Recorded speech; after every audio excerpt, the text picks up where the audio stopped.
Good morning. I just woke up. That's why my hair looks like a maniac. That's okay. Something just fell off the bottom of my treadmill, and I just hope it wasn't an important bolt. Okay, well, day 12. All right, I will jump right in. Jacob sends, I'm hoarse this morning, so this might be an exciting reading. Jacob sends gifts to Esau, Genesis 32, 1 through 21, around 1909 or 1743 BC. As Jacob started on his way again, angels of God came to meet him. When Jacob saw them, he exclaimed, "This is God's camp." So he named the place, Mahanaim. Then Jacob sent messengers ahead of his brother Esau, who was living in the region of Seir in the land of Eden. He told them, "Give this message to my master Esau. Humble greetings from your servant Jacob. Until now I have been living with Uncle Laban, and now I own cattle, donkeys, flocks of sheep and goats, and many servants, both men and women. I have sent these messengers to inform my lord of my coming, hoping that you will be friendly to me." After delivering the message, the messengers returned to Jacob and reported, "We met your brother Esau, and he is already on his way to meet you, with an army of 400 men. Jacob was terrified at the news. He divided his household, along with the flocks and herds and camels, into two groups. He thought, if Esau meets one group and attacks it, perhaps the other group can escape. Then Isaac prayed, "O God of my father Abraham and God of my father Isaac, O Lord, you told me, return to your own land and to your relatives, and you promised me I will treat you kindly. I am not worthy of all this unfailing love and faithfulness you have shown to me, your servant. When I left home and crossed the Jordan River, I owned nothing except a walking stick. Now my household fills two large camps. O Lord, please rescue me from the hand of my brother Esau. I am afraid that he is coming to attack me along with my wives and children. But you promised me I will surely treat you kindly, and I will multiply your descendants until they become as numerous as the sands along the seashore, too many to count." Jacob stayed where he was for the night. Then he selected these gifts from his possessions to present to his brother Esau: 200 female goats, 20 male goats, 200 ewes, 20 rams, 30 female camels along with their young, 40 cows, 10 bulls, 20 female donkeys, and 10 male donkeys. He divided these animals into herds and assigned each to different servants. Then he told his servants, Go ahead of me with the animals, but keep some distance between the herds." He gave these instructions to the men leading the first group. "When my brother Esau meets you, he will ask, 'Whose servant are you? Where are you going? Who owns these animals?' You must reply, 'They belong to your servant Jacob, but they are a gift for his master Esau. Look, he is coming right behind us.'" Jacob gave the same instructions to the second and third herdsmen and all who follow behind the herds. "You must say the same thing to Esau when you meet him, and be sure to say, 'Look, your servant Jacob is right behind us.'" Jacob thought, "I will try to appease him by sending him gifts ahead of me. When I see him in person, perhaps he will be friendly to me." So the gifts were sent on ahead, while Jacob himself spent the night in camp. Turn the page. Okay. Jacob wrestles with God. Genesis 32, 22 through 32. Angle that right. Okay. During the night, Jacob got up and took his two wives, his two servant wives, and his 11 sons, and crossed the Jabbok River with them. After taking them to the other side, he sent over all of his possessions. This left Jacob all alone in the camp, and a man came and wrestled with him until dawn began to break. When the man saw that he would not win the match, he touched Jacob's hip and wrenched it out of his socket. Then the man said, "Let me go, for the dawn is breaking." But Jacob said, "I will not let you go unless you bless me." "What is your name?" the man asked. He replied, "Jacob." "Your name will no longer be Jacob," he told the man. "From now on you will be called Israel, because you have fought with God and with men and have won." "Please tell me your name, Jacob," Jacob said. "Why do you want to know my name?" the man replied. Then he blessed Jacob there. Jacob named the place Peniel, which means face of God, for he said, I have seen God face to face, yet my life has been spared. The sun was rising as Jacob left Peniel. He was limping because of the injury to his hip. Even today, when the people of Israel don't eat the tendon near the hip socket because of what happened that night. No, I said that wrong. Even today, the people of Israel don't eat the tendon near the hip socket because of what happened that night when the man strained the tendon of Jacob's hip. Okay. Jacob and Esau make peace. Genesis 33, 1-20. Then Jacob looked up and saw Esau coming with 400 men. So he divided the children among Leah, Rachel, and his 2 servant wives. He put the servant wives and their children at the front, Leah and her children next, Rachel and Joseph last. Then Jacob went on ahead. As he approached his brother, he bowed to the ground 7 times before him. Then Esau ran to meet him and embraced him, threw his arms around his neck and kissed him, and they both wept. Then Esau looked at the women and children and asked, Who are these people with you? These are the children God has graciously given to me, your servant, Jacob replied. Then the servant wives came forward with their children and bowed before him. Next came Leah with her children, and they bowed before him. And finally Joseph and Rachel came forward and bowed before him. And what were all the flocks and herds I met as I came? Esau asked. Jacob replied, They are a gift to my Lord to ensure our friendship. My brother, I have plenty, Esau answered. Keep what you have for yourself. But Jacob insisted, No, I have found favor with you. If I have found favor with you, please accept this gift from me. And what a relief to see your friendly smile. It is like seeing the face of God. Please take this gift I have brought to you, for God has been gracious to me. I have more than enough. And because Jacob insisted, Esau finally accepted the gifts. Well, Esau said, Let's be going. I'll lead the way. But Jacob replied, You can see, my lord, that some of my children are very young, and the flocks and herds have their young too. If they are driven too hard, even for one day, all of the animals could die. Please, my lord, go ahead of your servant. We will follow slowly, at a pace that is comfortable for the livestock and children, and I will meet you at Seir. All right, Esau said, but at least let me assign you some of my men to guide and protect you. Jacob responded, That's not necessary. It's enough you've received me warmly, my lord.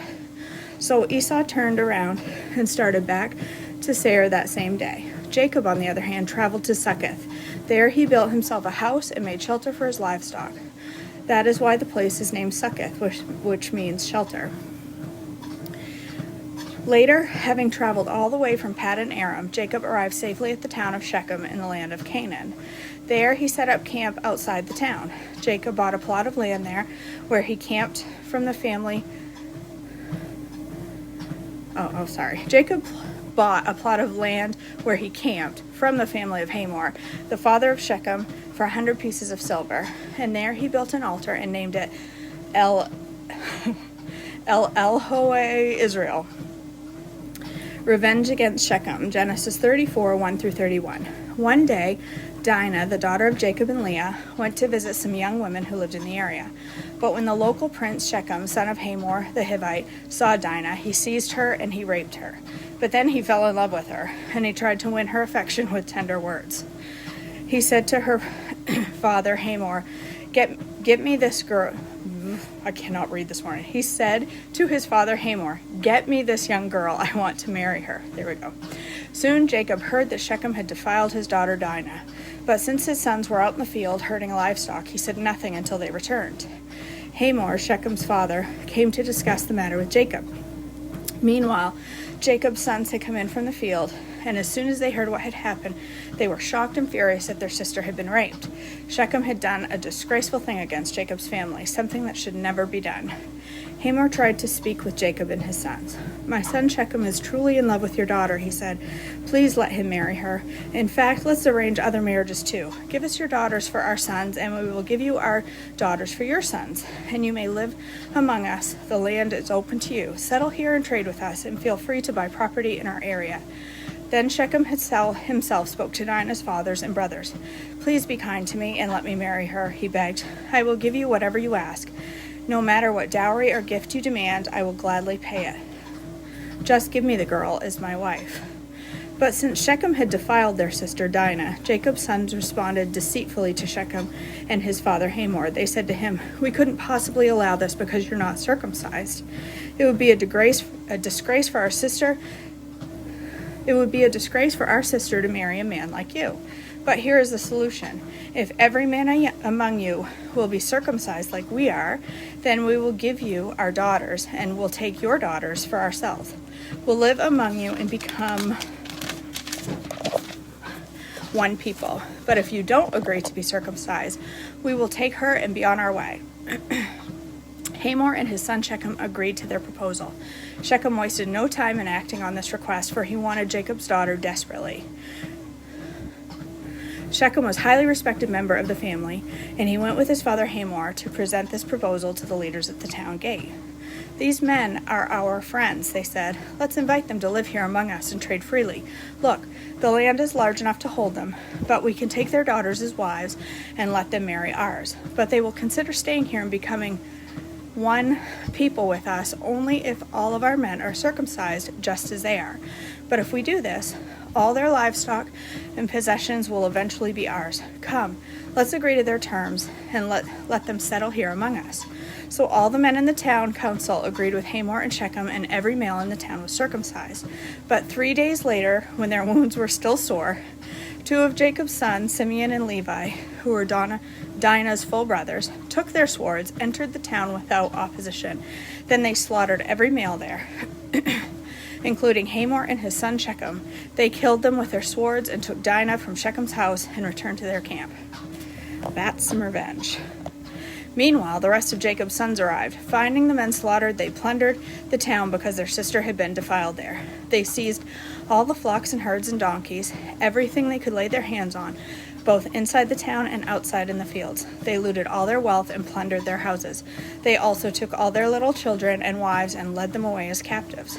Afterward, Jacob said to Simeon and Levi, "You have ruined me. You've made me stink among all the people of this land, among all the Canaanites and Perizzites. We are so few that they will join forces and crush us. I will be ruined, and my entire household will be wiped out."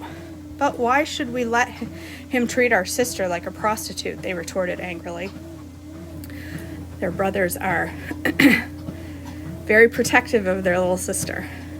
Jacob's return to Bethel, Genesis 35, 1-15. Then God said to Jacob, Go get ready and move to Bethel and settle there. Build an altar there to God who appeared to you and when you fled from your brother Esau.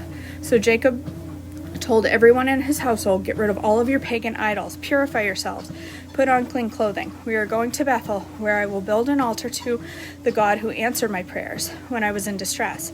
He has been with me wherever I have gone." So they gave Jacob, I can't breathe this morning. I'm out of breath. So they gave Jacob all their pagan idols and earnings, and he buried them under the great tree near Shechem. As they set out, a terror from God spread over the people in all the towns of that area, and no one attacked Jacob's family. Eventually, Jacob and his household arrived at Luz, also called Bethel, in Canaan. Jacob built an altar there and named the place El Bethel, which means God of Bethel, because God had appeared to him there when he was fleeing from his brother Esau. Soon after this, Rebekah's old nurse, Deborah, died. She was buried beneath the oak tree in the valley below Bethel. Ever since, the tree has been called Alon Bakath, which means oak of weeping. Now that Jacob had returned from Paddan Aram, God appeared to him again at Bethel. God blessed him, saying, "Your name is Jacob, but you will not be called Jacob any longer. From now on your name will be Israel." So God renamed him Israel. Then God said, "I am El Shaddai, God Almighty. Be fruitful and multiply. You will become a great nation, even many nations. Kings will be among your descendants, and I will give you the land I once gave to Abraham and Isaac. Yes, I will give it to you and to the descendants after you." Then God went up from the place where he had spoken to Jacob. Jacob set up a pillar to mark the place where God had spoken to him. Then he poured wine over it as an offering to God and anointed the pillar with olive oil. And Jacob named the place Bethel, which means house of God, because God had spoken to him there. I know I can do it, Bonnie. I'm just tired this morning. All right. The death of Rachel, Genesis 35:16 through 27. Leaving Bethel, Jacob and his clan moved toward Ephrath, but Rachel went into labor while they were still some distance away. Her labor pains were very intense. After a very hard delivery, the midwife finally exclaimed, "Don't be afraid, you have another son." Rachel was about to die, but with her last breath, she named the baby Benoni, which means son of my sorrow. The baby's father, however, called him Benjamin, which means son of my right hand. So Rachel died and was buried on the way to Ephrath, that is Bethlehem. Jacob set up a stone monument over Rachel's grave, and it can be seen there to this day. Then Jacob traveled on and camped beyond Migdol Eder. When he was living there, Reuben had intercourse with Bilhah, his father's concubine, and Jacob soon heard about it. These are the names of the 12 sons of Jacob. The sons of Leah were Reuben, Jacob's oldest son, Simeon, Levi, Judah, Issachar, and Zebulun. The sons of Rachel were Joseph and Benjamin. The sons of Bilhah, Rachel's servant, were Dan and Naphtali. The sons of Zilpah, Leah's servant, were Gad and Asher. These are the names of the sons who were born to Jacob at Paddan Aram. So Jacob returned to his father Isaac in Mamre, which is near Kiriath Arba, now called Hebron, where where Abraham and Isaac had both lived as foreigners. Okay, there. That was hard today for some reason. All right, day 12 is done. 12 tribes of Israel, all born. 17 minutes. It was longer today. I can handle 17 minutes of walking. I know that. All right. Whew. Done. Another day is in the books. Feels good to get it done first thing in the morning. Starting my day off with a few steps feels good. But I tell you, starting the day off with the Bible feels even better. I've read through the whole thing before, but never because I wanted to, only because I had to in a class. And now I want to. That's the difference. And I'm enjoying it. And I really like the chronological Bible. So, okay, now I'm going to say goodbye because I'm going to go upstairs and I'm going to make some PPP for Brecky. And I'll do it on video because I know there's a lot of new people. So, okay. Happy Wednesday. No, yes, Wednesday. Happy Wednesday. The holiday has me all messed up in the head. All right, happy Wednesday. I'll talk to you guys in a couple of minutes. I'm going to go over the THM page and make a video there. So have a great day. Love you guys. Bye.